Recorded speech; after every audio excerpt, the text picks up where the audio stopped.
क्या ज़कात जिसको दे रहे हैं उसको बताना ज़रूरी है? नहीं, बताना बिल्कुल ज़रूरी नहीं है, बल्कि मैं तो अपने अहबाब को, अपने प्यारों को हमेशा यही मशवरा देता हूँ कि दूसरे की इज़्ज़त मजरूह ना हो।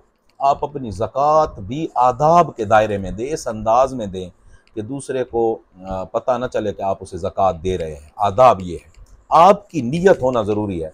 जब आपकी नीयत ये होगी कि ये इतनी अमाउंट है, मिसाल के तौर पे आपके पास 1,00,000 रुपया है, उस पे 2,500 रुपया ज़कात बनी है, तो आप अपने दिल में ये नियत कर लेंगे कि ये 2,500 रुपये मैं ज़कात के दे रहा हूँ, और कोई मुस्तहिक है आपके इर्द गिर्द, आपके अज़्ज़ा क़ारिब, रिश्तेदारों में, दोस्तों में, या आपके महल्ले में, पड़ोस में, जो कुर्ब जवार में जहाँ आप देना चाह रहे हैं, तो नियत ये कर लें और उनको इस अंदाज में दे दें कि भाई ये मैं आपको तोहफ़ा दे रहा हूँ, तोहफे की सूरत में उनको पेश कर दें। दुकान की ज़कात कैसे अदा करेंगे?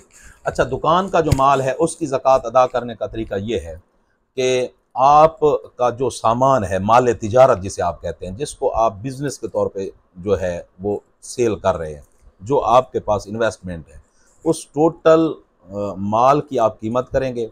जो उसमें आपका कर्ज़ है, मिसाल के तौर पे आप के पास 1 करोड़ का माल है और आपके ऊपर 20 लाख रुपए कर्ज़ है, तो आप कर्ज़ जो है उतना निकाल लेंगे, कर्ज़ की रकम निकाल लेंगे, और जो बाकी आपके पास पैसे बचेंगे उस माल तिजारत के ऊपर जो उसकी अमाउंट बनती है, उसका आप 2.5% के एतबार से जो है वो ज़कात देंगे। अगर 1 लाख रुपए का माल है तो 2,500 रुपये देंगे, अगर 1 करोड़ का माल है तो 2.5 लाख रुपए देंगे। इसी तरतीब से आप उसको जो है वो ज़कात देंगे। और इसमें अगर आपके पास कोई और चीज़ है जिस पे ज़कात लगती है, मिसाल के तौर पर चांदी है, सोना है, या कोई और चीज़ें आपके पास, ऐसा प्लाट है जो आपकी ज़रूरत का नहीं है बल्कि आपने तिजारत के लिए रखा हुआ है, वो भी माल तिजारत है, तो उन सब को भी इसमें शामिल कर लेंगे। जितनी अमाउंट बनेगी उस पे 2.5% के हिसाब से आप ज़कात देंगे।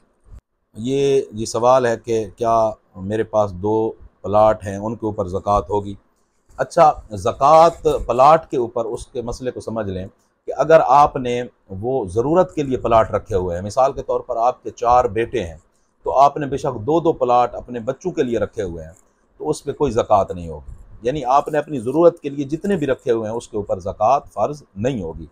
हाँ, जिनको आपने बिज़नेस के तौर पे रखा हुआ है कि आपने इन्वेस्टमेंट की है 1 करोड़ रुपया, और फिर आप उससे नफ़ा कमाते हैं, फिर आगे एज़ अ बिज़नेस आप प्लाट लेते हैं, सेल परचेज़ करते रहते हैं, तो ये आपकी इन्वेस्टमेंट है, ये भी माल तिजारत के ज़ुमरे में आएगा, तो इसके ऊपर आपकी ज़कात होगी। यानी आपकी ज़रूरत के लिए जो प्लाट हैं, आपके बच्चों के लिए आपने रखे हुए हैं, तिजारत के लिए नहीं रखे हुए, बिज़नेस के लिए नहीं रखे हुए, और उनके ऊपर कोई जो है वो ज़कात नहीं होगी। लेकिन जिनको आपने इन्वेस्टमेंट करके एज़ अ बिज़नेस आप उसको यूज़ कर रहे हैं, उसके ऊपर जो है वो ज़कात होगी।